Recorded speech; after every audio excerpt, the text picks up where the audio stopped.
Well, this is so beautiful. Thank you guys so much for being here.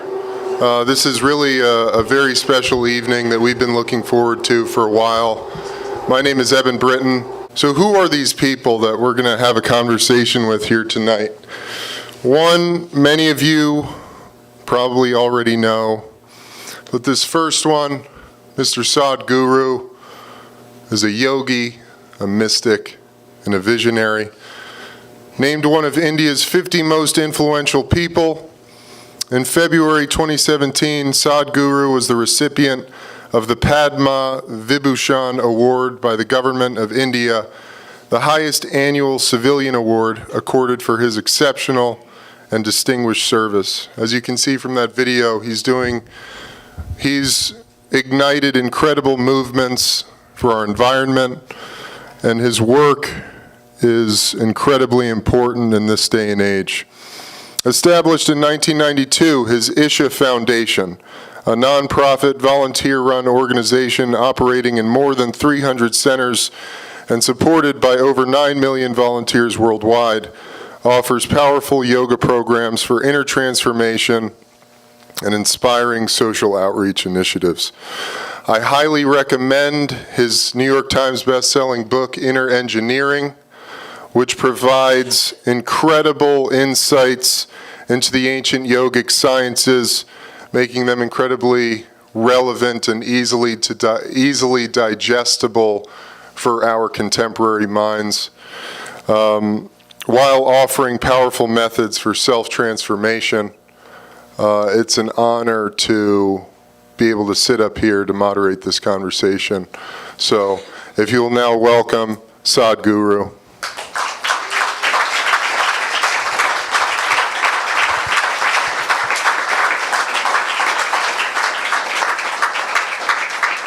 And of course, the man who's made all of this possible, my good friend, business mogul, founder and president of Tyson Ranch and cultural icon.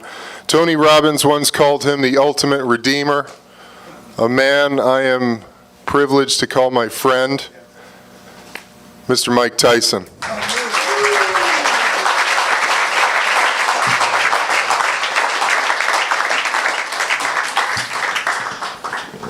This is so cool.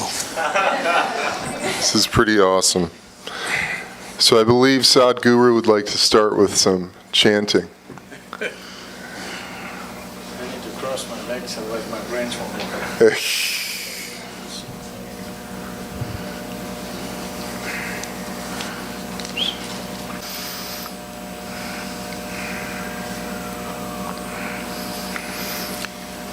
Jananam sukadham maranam karunam milanam maduram smaranam karunam kalavashadiha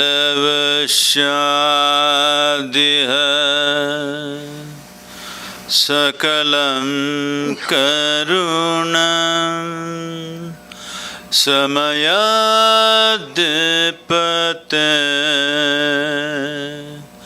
akilam karunam.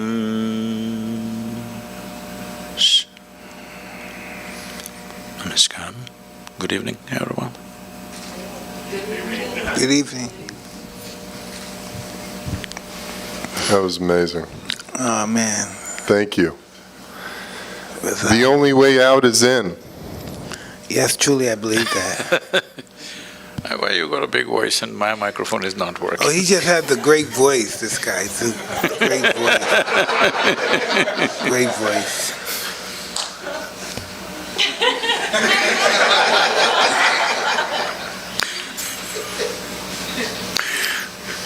May we begin? How is it? Is your mic okay? As long as it's not about, I'm okay. There it is. There it is. So tell me, what do you think you're here for? What would you think I would want to talk to you about? I'm sure he did research on me, my life and who I am and all that stuff. But what would you think I want to talk to you about? What would you think I would want to listen to you for?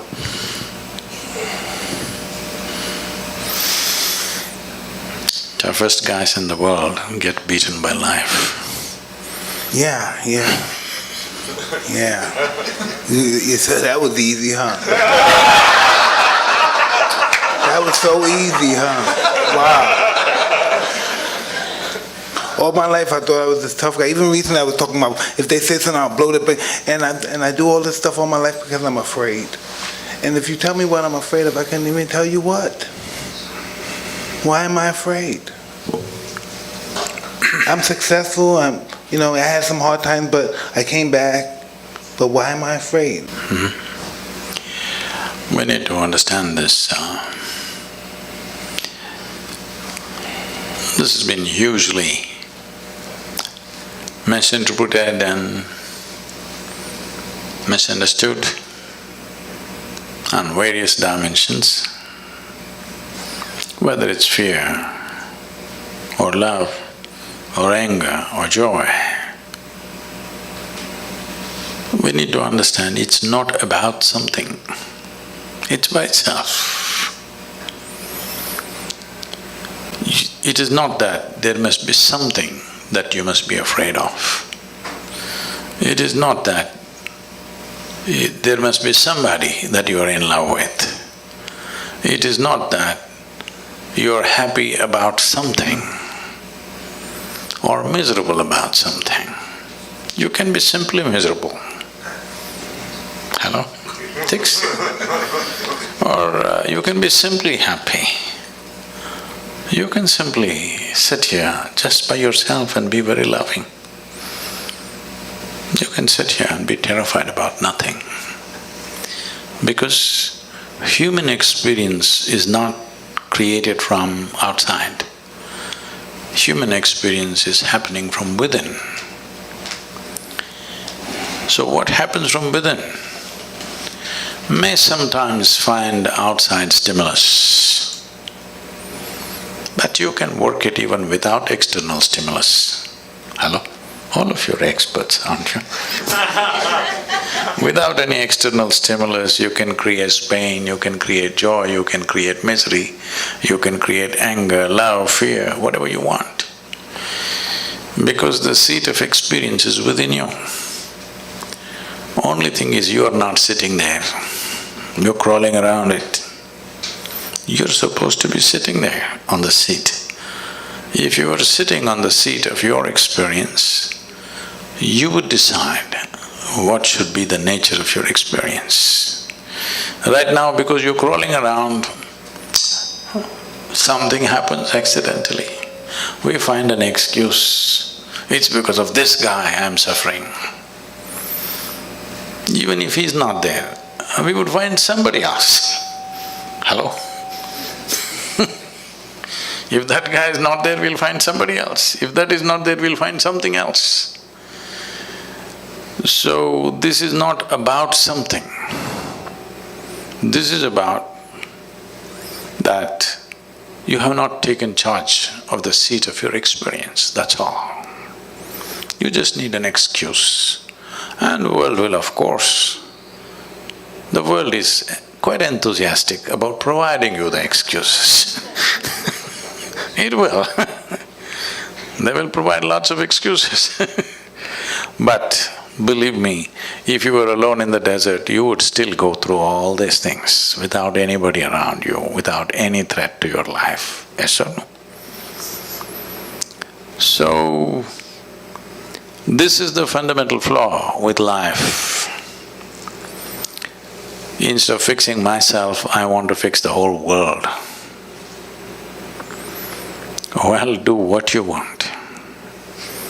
You can't even fix one more person absolutely in your life. Hello? 100%? Did you get anybody ever just the way you want, 100%? Did you? Even… they're telling me even robotic machines have their own characteristics, they do their own thing. Even if you have a dog these days, they do their own thing. Yes, because you couldn't fix anybody, that's why you try to settle with a dog. But even that guy does his own thing. You can never fix anything outside of you 100%. If at all, if you're looking for that kind of success, 100%, you can only try with this guy. Try anybody else, you will fail. Yes or no? Hello? Try anybody, you will definitely fail. There's only one. This one, you could do him 100% the way you want. If you manage this one the way you want, where is the question of fear, suffering, misery, all this? This is not because of situations. This is because of the state we are in. Because no investment has been made for the being. First of all, we must decide, are we human beings or are we human creatures? The difference between a creature and a being is, a creature is a consequence of compulsive reactions to everything around us. That's a creature. A being means you know how to be. If you knew how to be, would you be blissed out? Or would you make yourself fearful or miserable or what? What's your choice? You must choose, I'm going to bless you just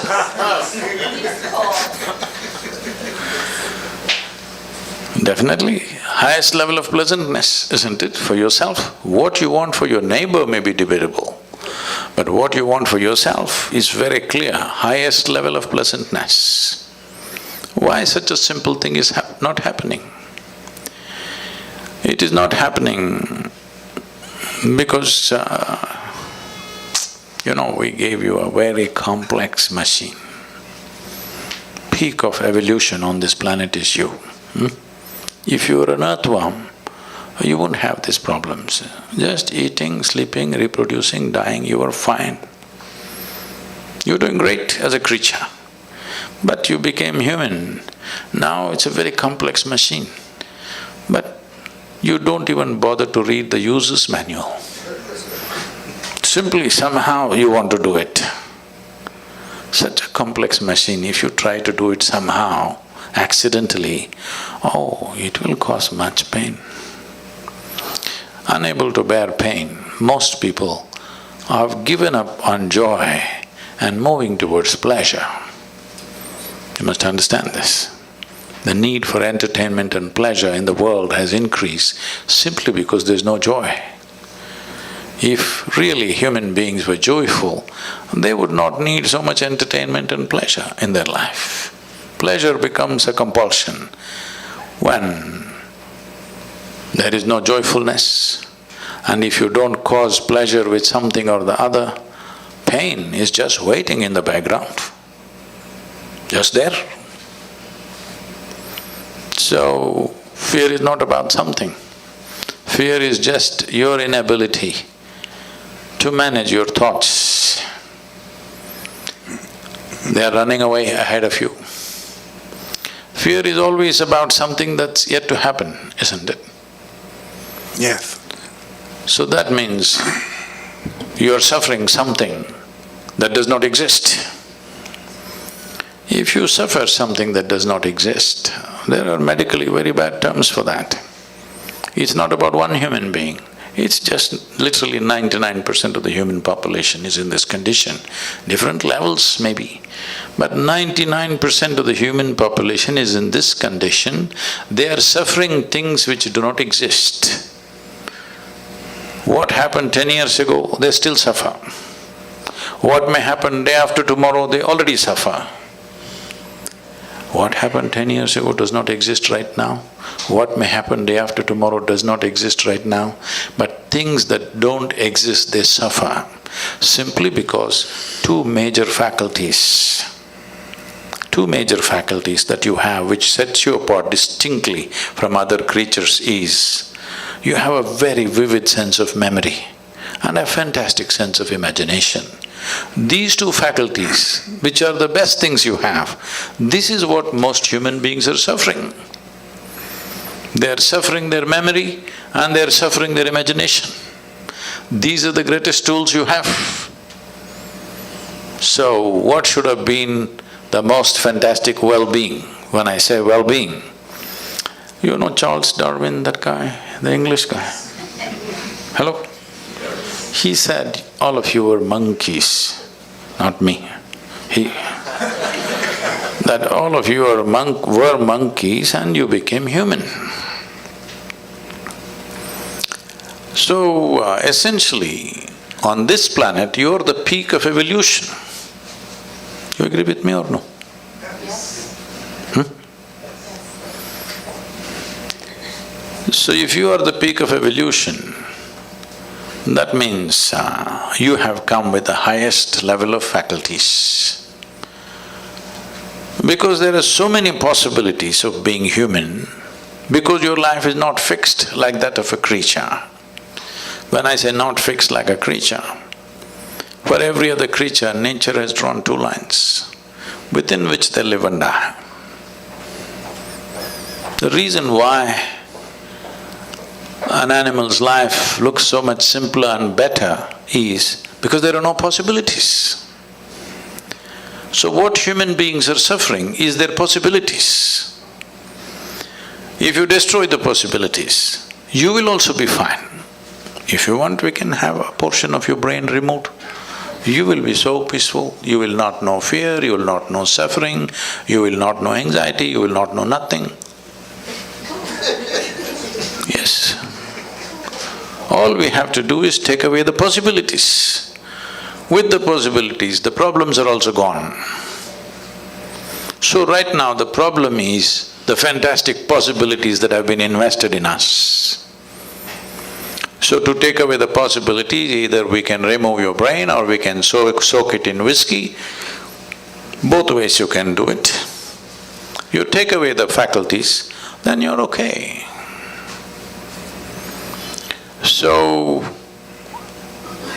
the problem is just this, that when you're given something so complex, you need to spend a certain amount of time knowing the nature of the machine that you're using.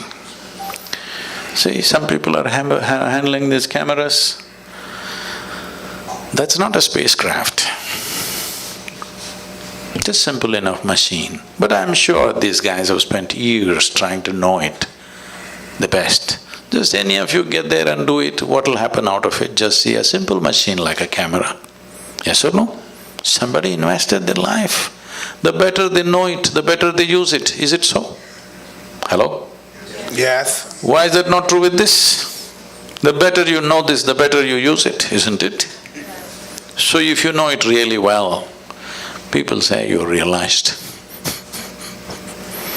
But I think most of us, especially when we come to the level which we're acknowledging of you, that we all have the urge to improve ourselves.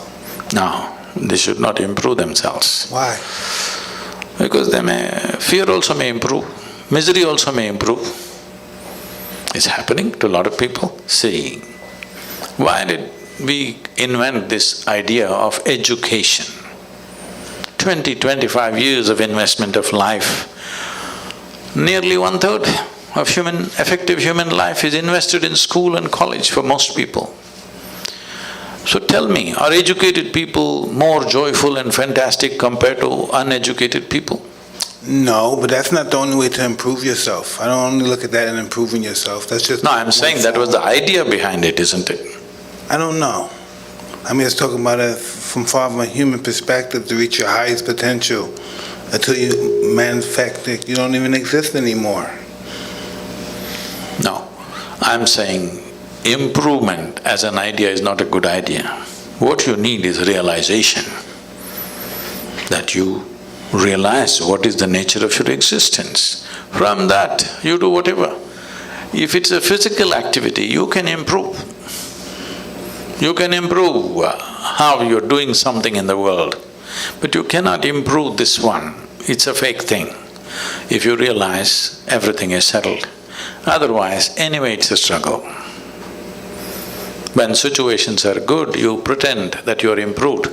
When situations turn against you, you will see who is who. When everything is going well, everybody is fantastic, you know. When life turns against you, still are you fantastic? That's the question. I don't know. I think most people take life as it comes. From my experience, I never thought any good would ever happen to me. Just from being brought up in my environment, in my neighborhood, that you always saw bad things. People died. It was just normal seeing people die, seeing prostitutes, just seeing that kind of filth and stuff. It was normal. Matter of fact, it was even honorable because it became so normal. We normalized it. So it's like this. In the yogic culture, we always use lotus flower as a symbolism for human growth and development. Lotus flower grows best wherever filth is really thick. So, why we're using lotus as a example or a symbolism is, this grows well because there is filth. It stays in the filth, but untouched and fragrant. So this is a choice that all of us have. Either we can develop allergy to filth and run away and live in a mountain cave. There also filth will follow you in your head, it won't leave you. Or we can become part of the filth. Or we can blossom into a fragrant flower. This is a choice every human being has every moment of their life. Will they exercise this choice? That is a question mark. Yeah, I'm very flowerful.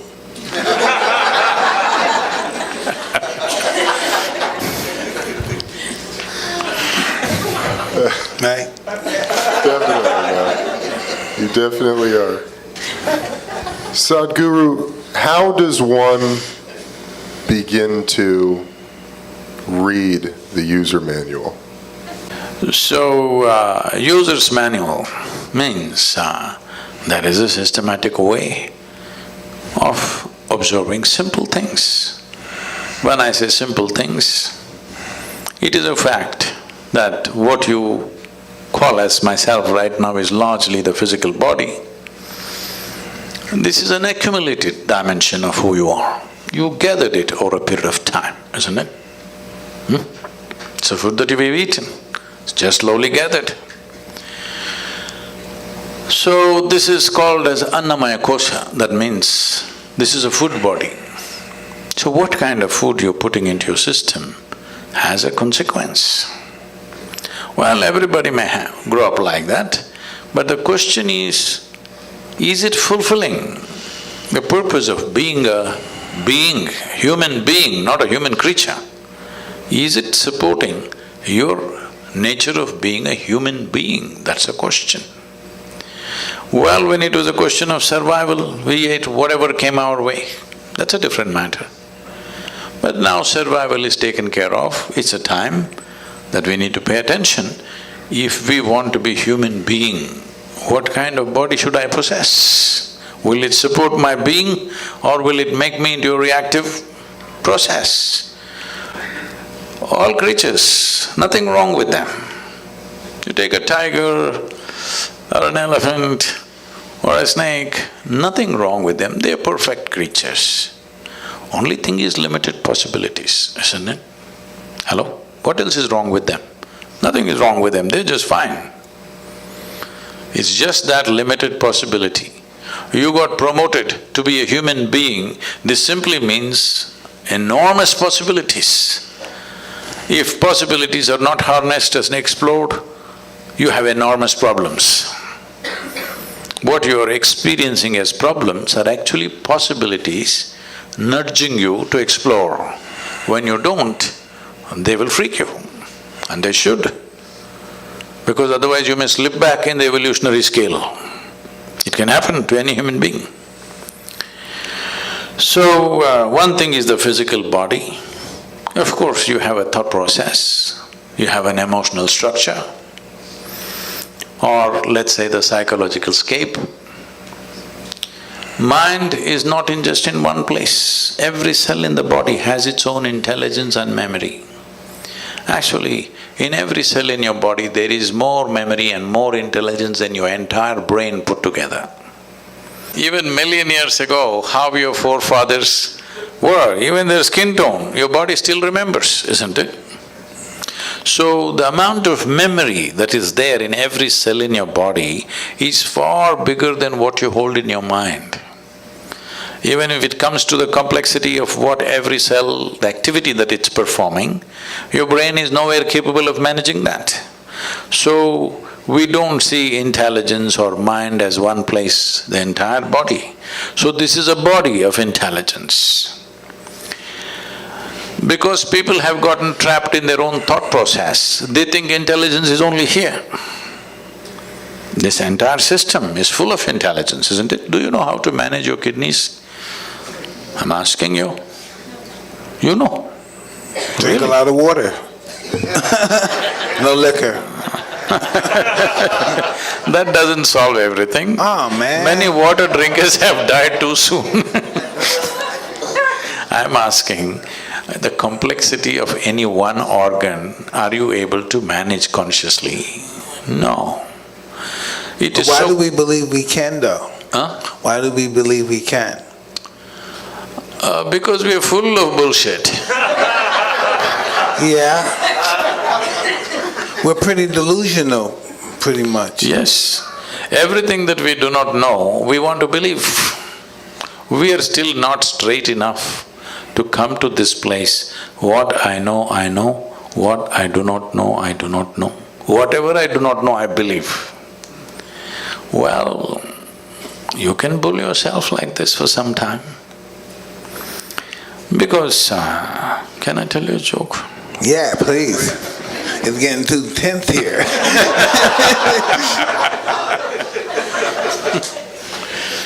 So this happened, a bull and a pheasant were grazing upon the field. The bull was chomping on the grass and the pheasant was picking ticks off the bull, partnership. There's a huge tree at the edge of the field and the pheasant looked up at the tree very nostalgically and said, "Oh, alas, there was a time I could fly to the topmost branch of the tree. Now I do not have enough strength in my wing even to get to the first branch." The bull very nonchalantly said, "That's no issue. Just eat a little bit of my dung every day. You will get to the topmost branch of the tree within a fortnight." The pheasant said, "Oh, come on, what kind of rubbish is that?" The bull said, "Really, try it and see, the whole humanity is on it." So the pheasant started pecking at the dung, and lo, on the first day itself he reached the first branch of the tree. Within a fortnight, he did hit the topmost branch of the tree. He went and sat there on the topmost branch of the tree, just beginning to enjoy the scenery. The old farmer who was rocking on the rocking chair saw a fat old pheasant sitting on top of the tree. He pulled out his shotgun and shot the bird out of the tree. The moral of the story is, many times even bullshit can get you to the top, but it never lets you stay there.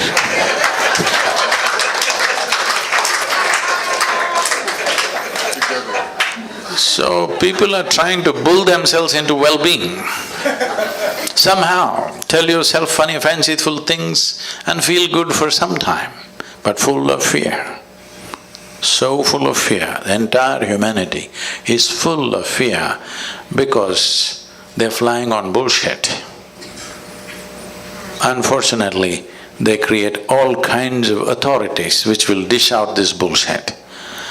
A time is coming, a very good time is coming, where human intellect has fired in such a way that anything that is not logically correct, most people cannot digest anymore. Slowly we're getting there. So a time is coming when truth will be the only authority. Authority can never be the truth in future. So good times are coming. It's just that we must hurry it up so that it happens in our times. Hey, where are you from? I don't know, but when I come to United States, every time I stand near the immigration lines, they make me stand in a line which says resident alien. Oh, man. No, you told me you're from that town in India, where that… far from the Taj Mahal you were telling me earlier? About the, Where you from? the town? India, yeah. Oh, Mysore. Mysuru, it's called today. Yeah. How did you get on your path? I thought I'm in a chair. No. How did you get on the path to meeting people like this, like us? How did we get engaged? How did you start doing this? What made you believe you can do this? Again, you're talking about belief. Let me clear that first. See, belief means just this. I believe in this or that means I don't know, but I'm bullying you. Why can't I say I don't know? What's the problem? I do not know is a tremendous possibility in human life. If you see I do not know, naturally the longing to know will come, seeking will come, the possibility of knowing will come. Whatever I do not know, I believe, that means you will never know, you will just go on with your own stuff. So this is why believers always need a flock. But the moment you become a seeker, you become alone. Because if you are the only person who believes something on this planet that nobody else believes, you will feel like a bloody fool. You need 25 people around you who believe the same thing. Now you say, eh, all kinds of rubbish. But when once 25 people gather around you and all of you believe the same thing, boo, confidence without clarity will come. Confidence without clarity is a great disaster that is unfolded upon humanity. It's mainly because of belief systems, mainly because people have become unwilling to see what I do not know, what is the problem? So, in the yogic culture, we evolved a method. We always identify with our ignorance, never with our knowledge. Because in this cosmos, nobody knows where it begins, where it ends. In our perception at least, it's a limitless space. In this space, even if you grant all the libraries on the planet and pour it into your head, still what you know is just a speck in the universe. If you identify with that speck, you will become that speck. Because whatever you identify, you become that, isn't it? But our ignorance is boundless. If you identify with your ignorance, you will become boundless. So, what I am doing is not because of my confidence, because of clarity. I don't have any clarity. I just know what I want and I see it and I consume it.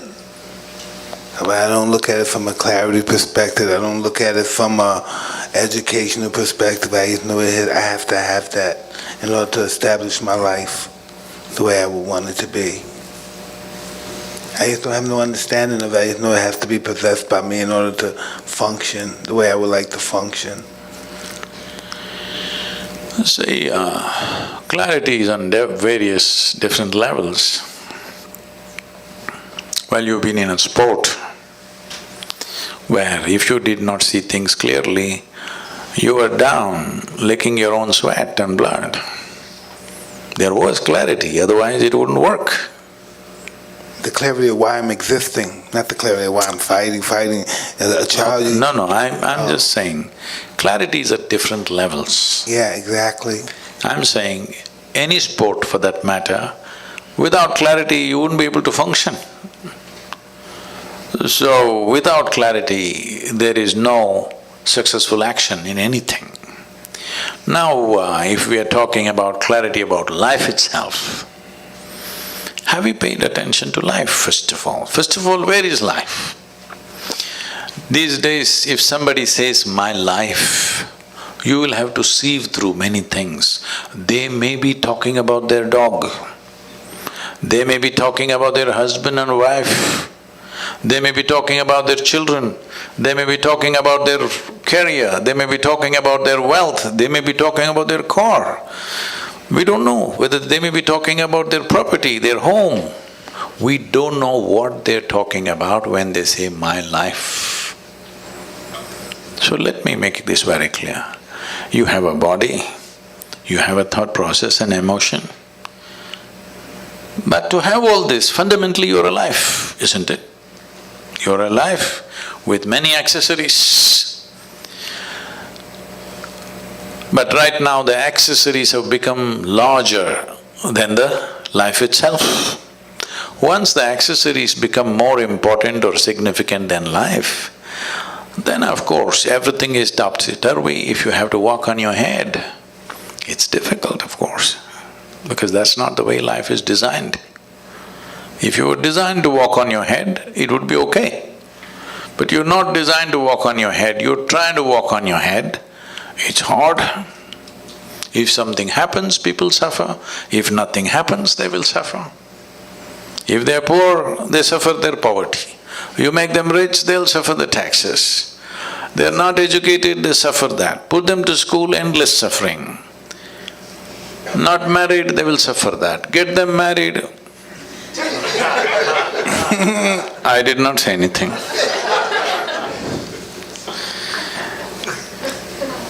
Just tell me one aspect of life that human beings are not suffering. They're suffering every aspect. So offer them death, that will also they'll suffer. So suffering is not because of the nature of life. Suffering is because of the complexity of the mind which you did not care to understand. If you had the brain of an earthworm, you would be fine. Hello? Peaceful, eco-friendly also, because that's a great aspiration in California. The only life which is struggling to be eco-friendly is brilliant. Earthworm knows, a grasshopper knows, a lizard and a snake knows how to be eco-friendly. This most evolved creature on the planet is struggling to be eco-friendly. Yes or no? So, the problem is complexity of possibilities. Possibilities are the greatest blessing we have, but unfortunately that's what we are suffering, because when something very possible and powerful is given to you, if you don't handle it right, it'll blow up in your face. That's all that's happening. How do you know how to handle it? That's why I'm here. All right.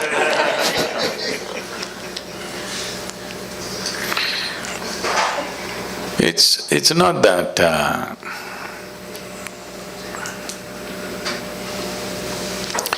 it's not that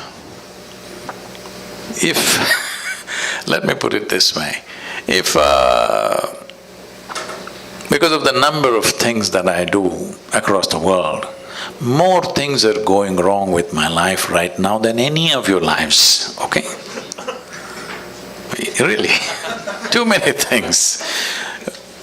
Just I want you to imagine running a foundation where there are over 9 to 11 million volunteers doing all kinds of things. Volunteers means nobody knows what to do, but they're enthusiastic. Running major projects like this, running massive centers in various places, over 350 centers across the world. If you want to go mad, this is the recipe for life. But you think I will die of stress or madness? No, I'll not. Maybe I'll die of exhaustion, I don't mind. But of stress, no. There are many things. Not everything in your life goes the way you think it should go. I should not be saying this, but because as I'm like this, because it came in my mind, I'm telling you, please treat this with some sanctity. Right now, probably in the next few hours, my father will pass. Okay, I've been monitoring this minute to minute, but he will pass. I spent some time just before leaving with him and I came. I sent my girl back to be with him. So, I'm sitting here talking to you, I'm fine, haven't I? But does it mean to say I don't care about him? Hello? That's not how it is. A very intimate relationship. But this is how I am. This does not mean there's no love in your heart, this does not mean that you're not involved. It is just that you're involved with everything, but you're never entangled. That's the difference. I believe that's our process of life or death or whatever we call it, just the process of what we do, isn't it?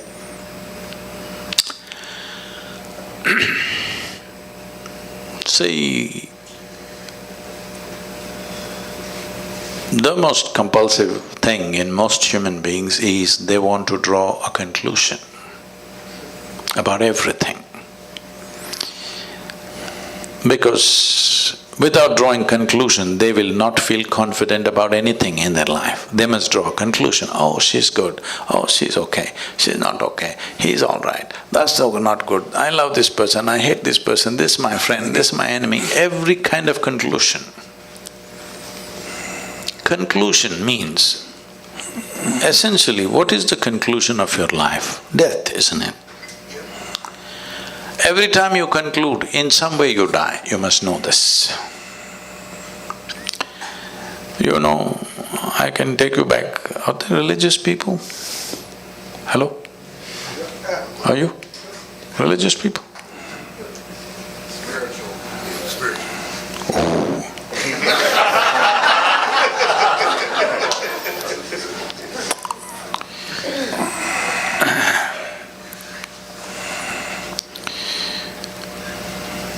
Because people are fundamentally misunderstanding their memory to be intelligence. This is the fundamental problem.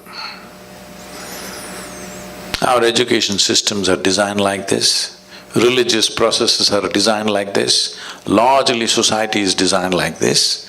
Memory is misunderstood as intelligence. If you went to school, I didn't go much, nor did you, both of us are lucky that way. You're right.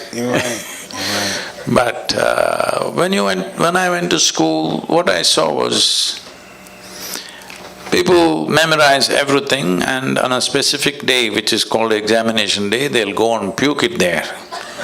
If they puke really well, they are great. You get great score. I puke little. I never puked at all. I never puked at all. You never puked? Never, not even 1 minute. I puke little. But those who puked everything were number one out there. So this is not just in a classroom, everywhere this is built. We are misunderstanding memory as intelligence. As I said earlier, great times are coming when your memory will mean nothing, because there is a simple phone in my machine which has more memory than all of you put together. Hello? So your memory will mean nothing. But if you lose that phone, your memory will be in trouble too. No, we can have it implanted in the skin. Okay. Yeah.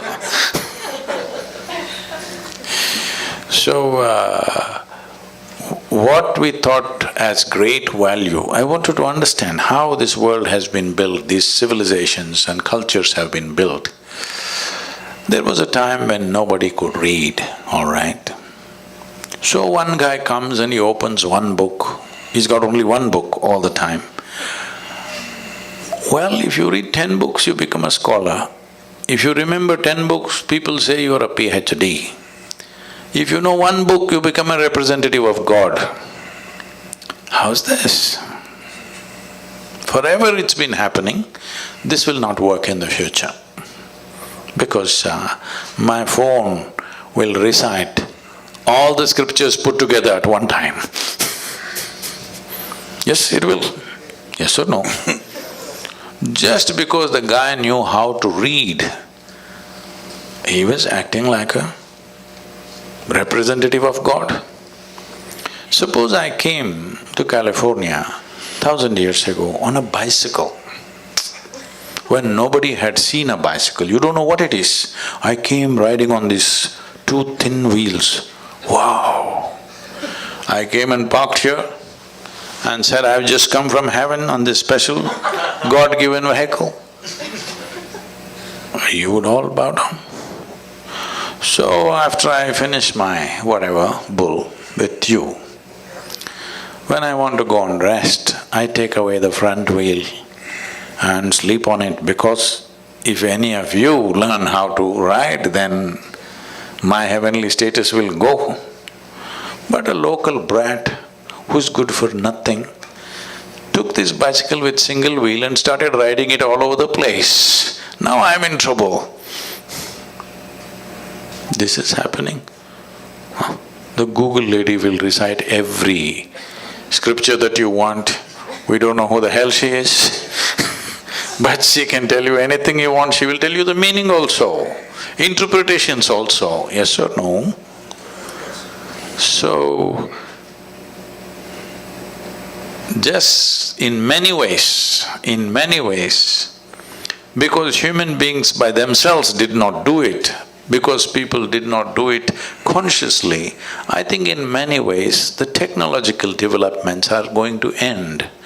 A whole level of nonsensical things that have been happening just because somebody remembers something, somebody can recite something, they were elevated, all this will go.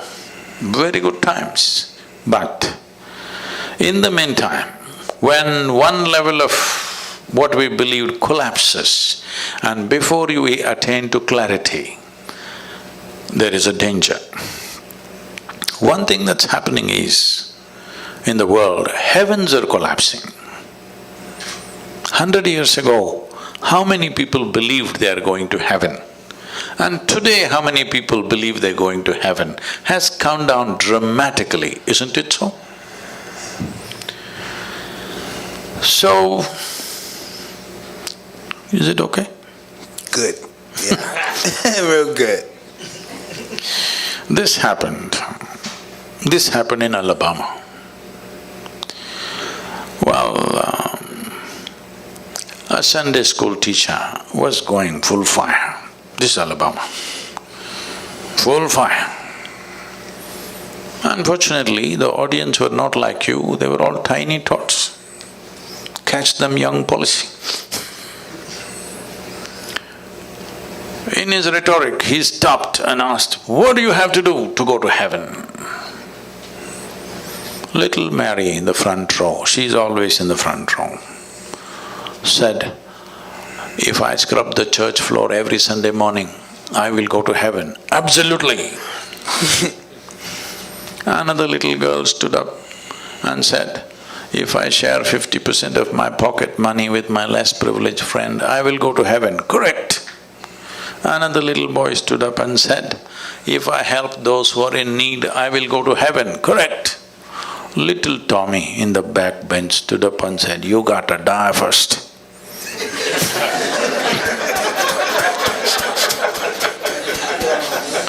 That's a qualification. Yeah. You got to die first. So when we die, depending upon your culture, we will either bury you or burn you or cut you and throw you to the birds. Different cultures, depending upon which culture you are, that they will do. Or in other words, this body is a piece of planet that we gathered slowly.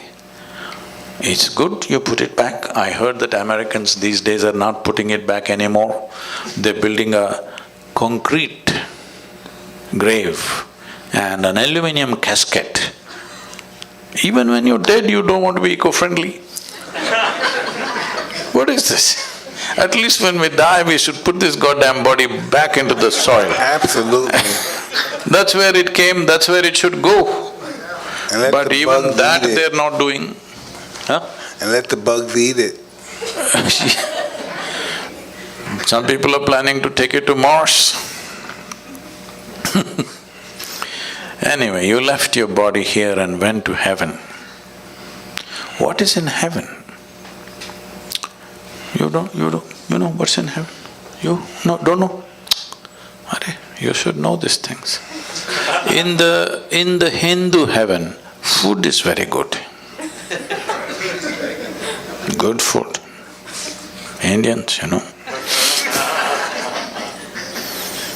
Lives are invested in cooking and eating.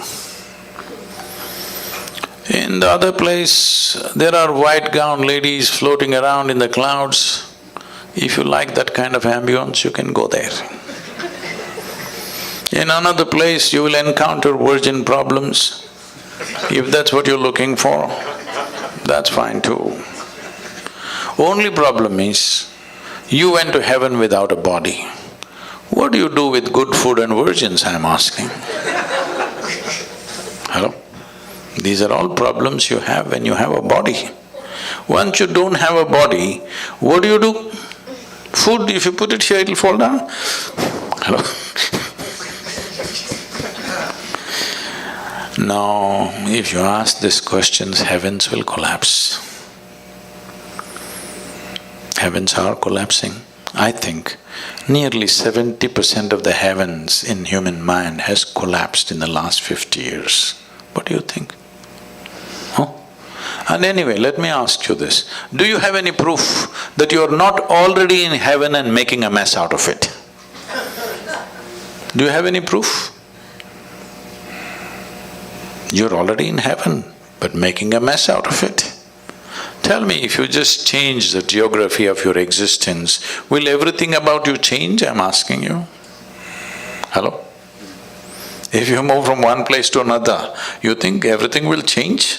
No. If this one person changes, everything changes. Doesn't matter where we are. If we raise human consciousness, that is, if we teach people how to sit here and be just blissed out. Hello? Look at my eyes, I'm always stoned. I'm not on any of your products, but No, you're not. I'm definitely not. But look at me, I'm always stoned. Because the greatest chemical factory on the planet is here. To what extent means, per second, your body is processing something like 37 followed by 21 zeros, whatever that number is. To give you a perspective, 11 zeros make a trillion. 37 followed by 21 zeros. That many chemical reactions are happening in this body per second. If you knew how to manage this, you can create any kind of experience you want in this. When you have this kind of a sophisticated machine, you are doing things in a caveman-like way. This is like we gave you a touch screen phone, but you're like this. Awesome. What will come out of that? You're supposed to do like this, but you're like this. You know what will come out of it? That's all that's happening right now. So there is a way. Today I can proudly say, across the world, there are millions of people, if they close their eyes in the morning, tears of ecstasy and love every day in their life, every day. Millions of people. So it is not an accident that one person, obviously it can be done. Just a little understanding of how human chemistry functions. You don't have to go into chemical analysis of who you are. There are simple processes with which one can do if one is willing to invest a little bit of time in a day. Life will become wonderful. Because by curtailing human faculty, you cannot believe you're enhancing life. Right now, most human beings believe they enhance their life by curtailing human faculties. Like, I was in Mysore city. I had to meet somebody, so I went into a building. A lady, over 70, 75 years of age, and she's a very petite, small woman. She just comes up to me with a big smile on her face. "How are you doing?" I don't forget faces, I may forget names, but I don't forget faces that I see. I just look at her, I don't know her, But okay, I respond, I'm doing wonderful, how are you doing? Da-da-da. Then I go up. After 20 minutes, I get off the elevator and I'm just coming. She again comes up to me and with the same full enthusiasm, how are you doing? So, wow, this is just 20 minutes ago. Then I respond somehow and then I'm getting into the car. Somebody who was walking with me says, poor lady, she's lost her memory, she doesn't remember a thing. I said, she seems to be doing wonderful. I don't think she was this happy with her memory on. Right now she's exuberant because she's forgotten everything. This is the case with most human beings. Little drink and they forget something. Now they're exuberant. Lowering your faculties and thinking that I'm well is a serious mistake. This happened. One day Shankaran Pillai, he was just outside in the marketplace and he met an old friend, a college friend, that he had not seen for more than 25–30 years. So they really jammed up and he invited him home and he came home for dinner. When they were sitting for dinner, Shankaran Pillai, every time he wants to ask something of his wife, he says, my sweetie pie, my honey, my boo-boo-boo, my bulbul, my choo-choo-choo, like this. After the dinner is over and the chat is over, the friend is leaving, the Shankaran Pillai came to the door to see him off. He said, you're really having an amazing life. Me and my wife can't even talk to each other properly. Every time you refer to her, all this sweetie, honey, choo-choo-choo, boo-boo-boo, all this stuff, you're really having an amazing life, aren't you? Shankaran Pillai said, are you crazy, man? 7 years ago I forgot her name.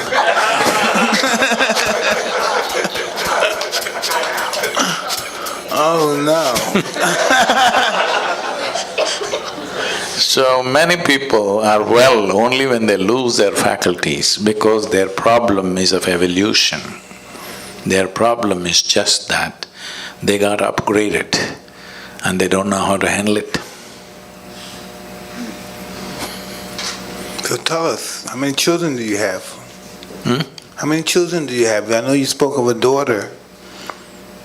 Yeah, we want to know about you. How many children do you have? All right, I won't ask them. No, you can ask. I have millions of them, only one is my mistake. Oh no, man. I like that one.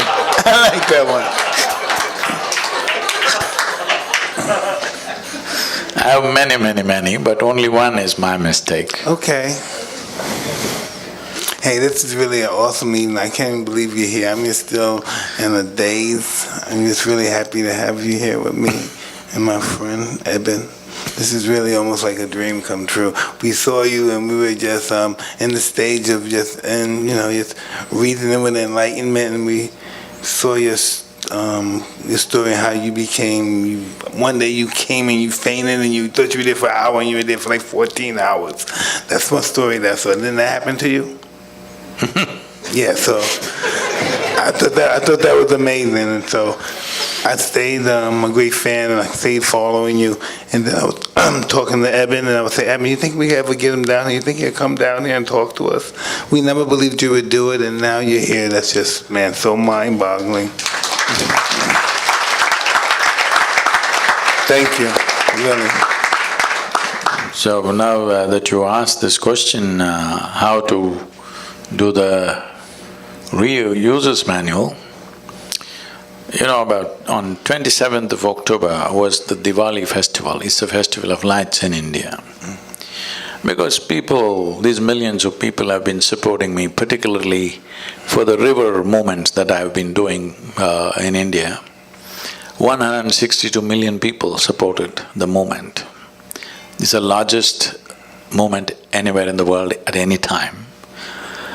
So, with money, with volunteering, in many ways they've been supporting us.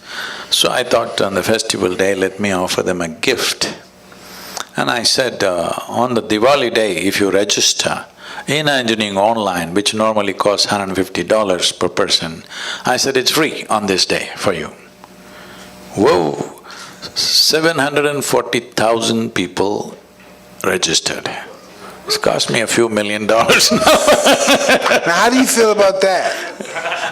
How does that make you feel? It's fantastic that so many people were waiting to do it. So now I'm still in the same mode. So for all of you who are here today, we'll offer in engineering online free if you register before midnight today. That's the user's manual. I want you to understand, life is a certain exuberance of energy and a certain amount of time. This is all we have, a certain amount of time and a certain amount of energy. Do you have anything more? Rest is all imagined, isn't it? So this time is simply rolling away for everybody. We may think of many things, but actually time is just rolling away as you sit here. Since you came and sat here, you are 2 hours closer to your grave, yes or no? Hello? All of us. So you can't hold it back, you can't roll it back, time is just going. So the only thing you can manage is your energies. If you keep it phenomenally exuberant, you will know life with a certain intensity. If you keep it low, you will know life in a minimal way. So now this choice is yours. Now let's say time is passing, as the day passes into night, you'll feel a little sleepy. Why? Your energies are like… Now you fell asleep. As far as your experience is concerned, you're as good as dead, isn't it? You don't exist, the world doesn't exist for those few hours. But you woke up in the morning, once again the energy has renewed itself, and this is what you call as life. This renewal of energy and exuberance of energy is what you're referring to as life. So, if you want to experience life, if you want to know life, if you want to really ride this wave of life, your energy should be at the highest exuberance level or should it be put down? I'm asking you. High. Hi. So, you mean a different thing by saying high. Probably the only one that doesn't smoke marijuana or do any of it. No, I'm not asking you any of those things. So, this… Neat trick.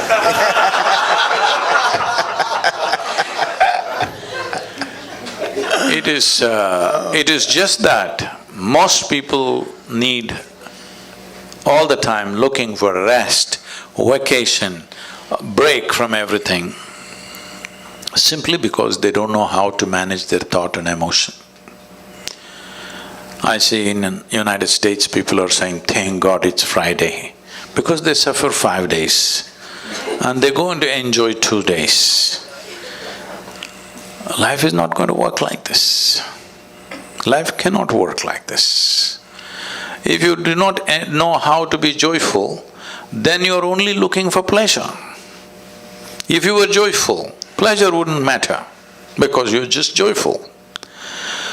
Joy is not a consequence of some activity or something that you get or don't get. Joy is an ambience that is necessary to live life.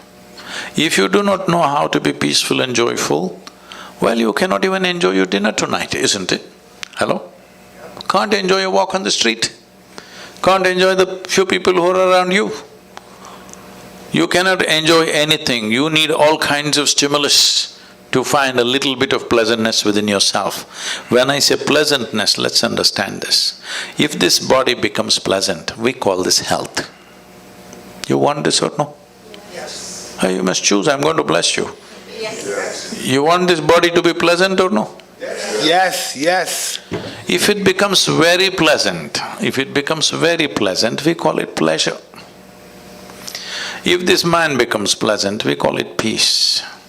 If it becomes very pleasant, we call it joy. If these emotions become pleasant, we call this love. If it becomes very pleasant, we call it compassion. If these life energies become pleasant, we call this bliss. If it becomes very pleasant, we call this ecstasy. If our surroundings become pleasant, we call this success. Only to create pleasantness in our surroundings, we need the cooperation of various people and forces around us. But pleasantness of body, pleasantness of mind, pleasantness of emotion and energy is 100% your business. Yes or no? I agree. So, if you want to make this your business, before midnight you must register for In Engineering Online. It's free, otherwise tomorrow morning you can pay and register. Oh, man. That's awesome. Well, this has been such a treat, and before we wrap this thing up, we have time for a few questions. All right. You, not you, them. No, I'm just checking if you Hi, thank you so much. Sadhguru talked about the Annamaya kosha, which is the body kosha. There are 5 koshas in the applied yogic sciences, which work the entire system of the body, from the mind to the heart to the breath to the energy. I need all that. And the heart. There are thousands of years of manuals, from classical yoga, which is just meditation, to hatha yoga, to the tantrika, that provide ways of being that Sadhguru has expressed the top of tonight. So it's not an abstraction at all. It's just like what you guys do on Hotboxing, which is break down how you get to the soul of yourself by moving through your ego, by practicing goodness towards others. So That's real tough, too. It's a difficult process. For me it was, for me. No, the thing is this.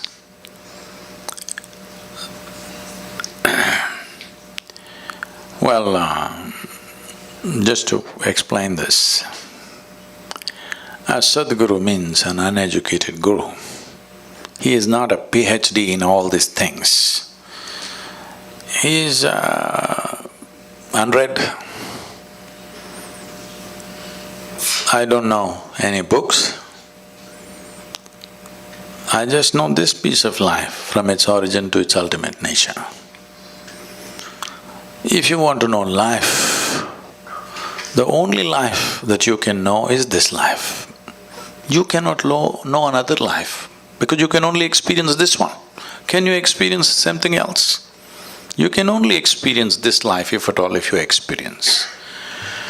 So,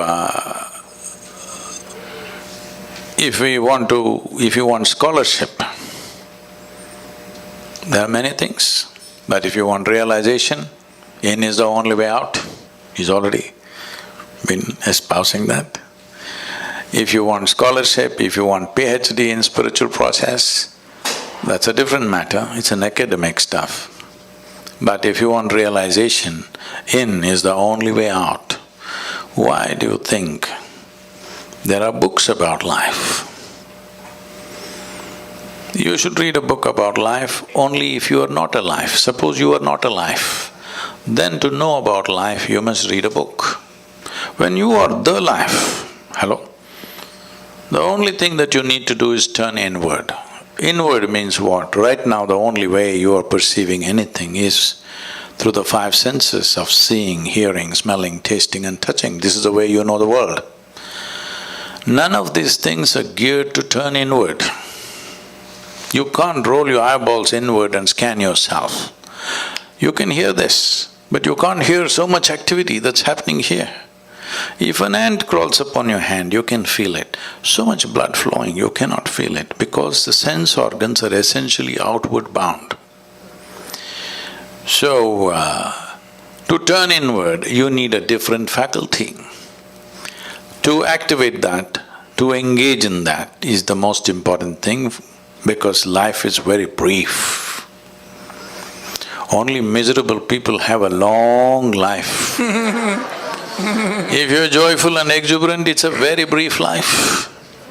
Yes, it's very, very brief. Have you noticed on a particular day, you're very happy, 24 hours, poof, went up like a moment? You're a little depressed. 24 hours feel like 10,000 years. Hello? Because only miserable people can have a long life. Otherwise, it's a very brief life. In this brief life, the most important thing is you know the nature of your existence. Don't add all kinds of philosophies to this. This is very simple. It's like you bought a phone, a new phone. Should you read the user's manual in the first 3 days? Or should you read it after 3 years when you're discarding it? This is all. The first 3 days if you read it, you'll use the phone effectively, isn't it? To use this effectively, quickly, as quickly as possible, we must get this. Then we live life without you being an impediment in your own life. Other impediments are always there. Other things are always there, we need to learn to ride it. If you don't learn to ride it, it'll crush you, of course. You see California, people are riding the waves. What is the dream of a wave rider? One day he would like to do the tsunami. Yes or no? One who is really good at it, what is he dreaming of? One day when the tsunami comes, he would like to be riding on the wave. Those who do not know how to ride the wave, they're terrified of it. This is all it is. The instruments of life must be in your hands. If they're in your hands, whatever life throws at you is not your choice. What you make out of it is your choice. This will not come out of scholarship. This will come by turning inward. This is why inner engineering. You engineer yourself the way you want yourself to be. I agree. What bothers you? And if nothing bothers you, why not? This is Jim Gray right here, sir, by the way. If you will make the word bother a little more clear, you mean to say why? What disturbs your peace of mind? Oh, nothing does, because I have not given that privilege to anything or anybody that they can decide what happens within me. So anything that happens surrounding you or affecting you effectively doesn't bother you because you just don't what? What is the mechanism? See, it's just this. As I said just now, what life throws at you is not your choice. It throws all kinds of things. The more active you are, more number of things are being thrown at you. But what you make out of it within yourself is 100% yours, isn't it? Now, if you are a compulsive reaction to what life throws at you, then everything will bother you. Good things and bad things, everything will bother you. But if you are a conscious response to whatever is thrown at you, you will see everything is a certain challenge.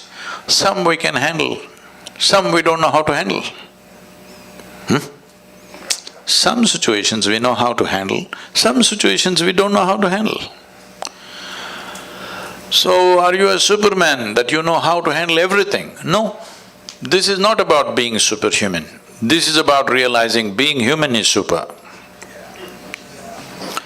So it's not that you know everything and you can handle everything, no. Some you can handle, some you cannot handle. But are you a conscious response to life or are you a compulsive reaction to life? This is all you can take care of. Anybody else? This is so cool. How do you, if with the good work, the work that you're doing, sometimes it's easy to get caught up in the result, the desire of what you're trying to do. How do you detach, but at the same time help? I'm using these simple things. You've been reading Indian stuff, huh?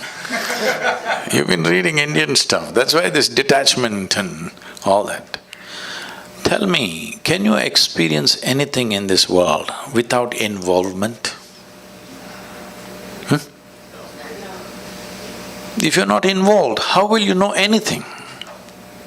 You cannot experience anything unless there is involvement. The more profound your involvement is, the more profound your experience of life is, isn't it? So where did this detachment come? This is because you got entangled and it hurts. Now somebody told you remain detached. See, if you want to really detach from life, you must be dead. That's efficiency. Hello? You know, I was doing a program and this lady stands up to introduce herself. And she says her name and says, I've come from Singapore. In the last 2 years, I committed suicide 5 times. I said, stop. I said, at this level of inefficiency, you are not getting anywhere in your life. 5 times you committed suicide and you're standing here, I don't like that. I like efficiency, hello? Whatever the hell you want to do, at least you must do it well. So, because you got entangled and it hurt you, now you're thinking detachment. No, without involvement, you will not know a damn thing in this life. If you want to detach, the best thing is death, you're detached. Why are you here and trying to be detached? It is just that, as I said earlier, your problem is you're trying to experience something which is not yet. That is, you are having a mental diarrhea. You are suffering a mental diarrhea and you think you're engaged with future. You're never engaged with future, I want you to understand. You're never engaged with past or future. You're just having a mental diarrhea, isn't it? Hello? Right now, can you live what happened yesterday? No, in your mind you can have mental diarrhea and think it is actually happening again.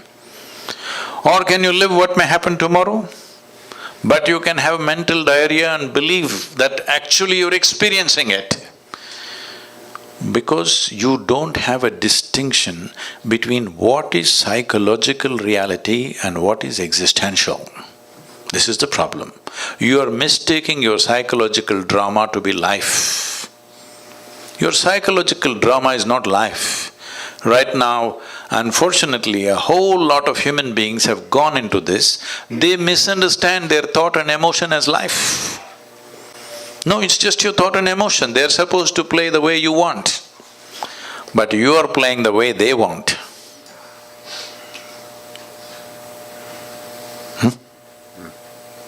Just little out of control, that's all.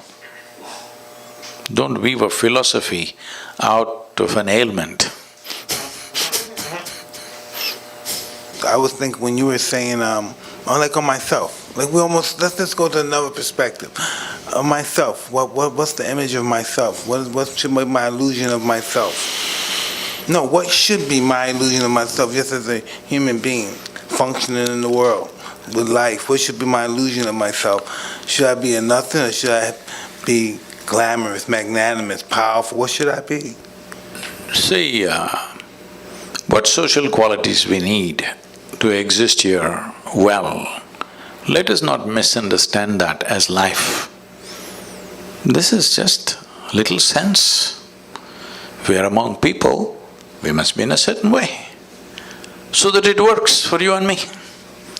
If I do something that works only for me, not for you, you will make sure my life is miserable somehow. Yes or no? Hello? I can trust you on that, come on. If every day we are transacting about something and I make my transactions in such a way it's only beneficial for me, not for you, will you make my life miserable or no? Yes. You will. This is the nature of coexistence.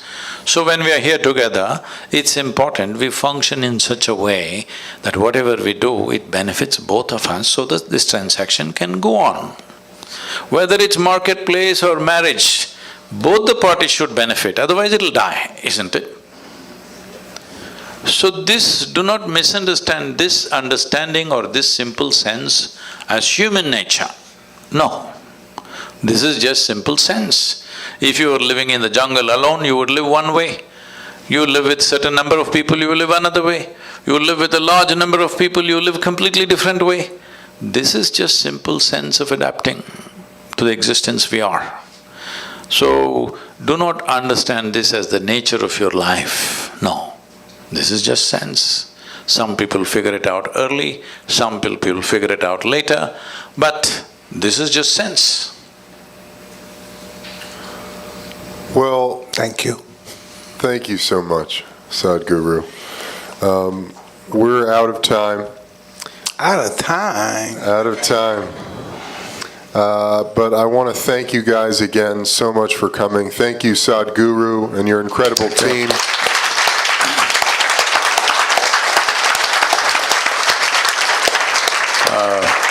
I would like to say it's wonderful to be here.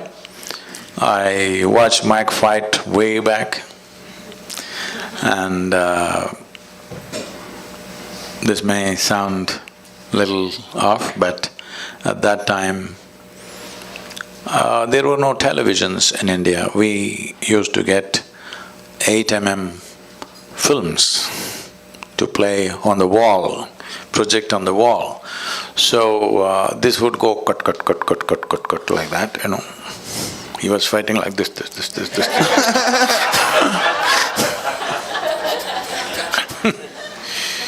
So in somebody's house, we were sitting and watching. We had watched lots of boxing matches at that time because I was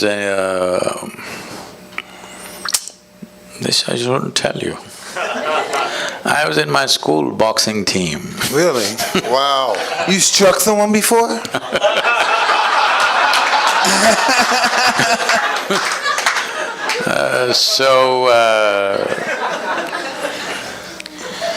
So on that day, when I watched probably the first time when you won the heavyweight, when we saw that and much debate was going on, I said, well, this guy could rule the boxing ring if he only maintains his balance.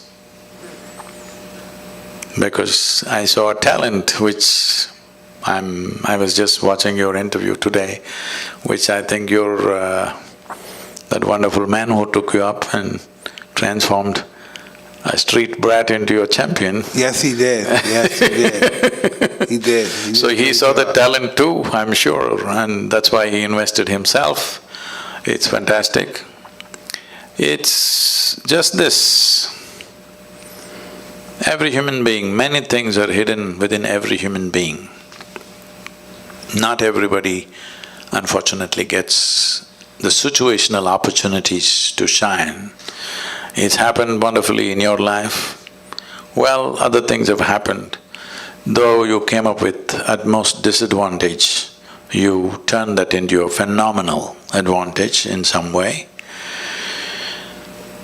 But I hope the next part of your life will be more enlightening and more contributing to everybody's life, because whatever talents we have, whatever intelligence we have, whatever capabilities we have, they will find maximum benefit to ourselves and to everybody. Above all, balance. If that one thing is there, everything else will find expression. If we lose that one thing, our talents and our capabilities unfortunately will turn against us. Right now, human beings are only suffering their own intelligence. If they had no brains, they would be fine. They are suffering their own intelligence simply because there is no balance.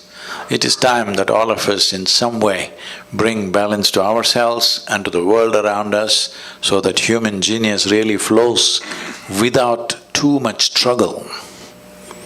Right now, to find expression to human genius, people are going through enormous struggle, and slowly people are believing that unless you struggle, it won't come out. No, it can be done very joyfully, wonderfully, blissfully, if only balance is created.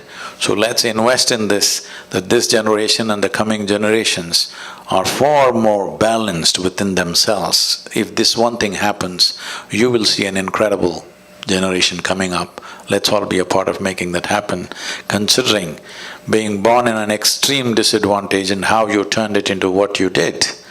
At the age of 20, being a world champion happened in spite of all the disadvantages. So, all of us together should invest in making this happen for many, many more of the next generation. Thank you very much. Thank you. Thank you. Thank you.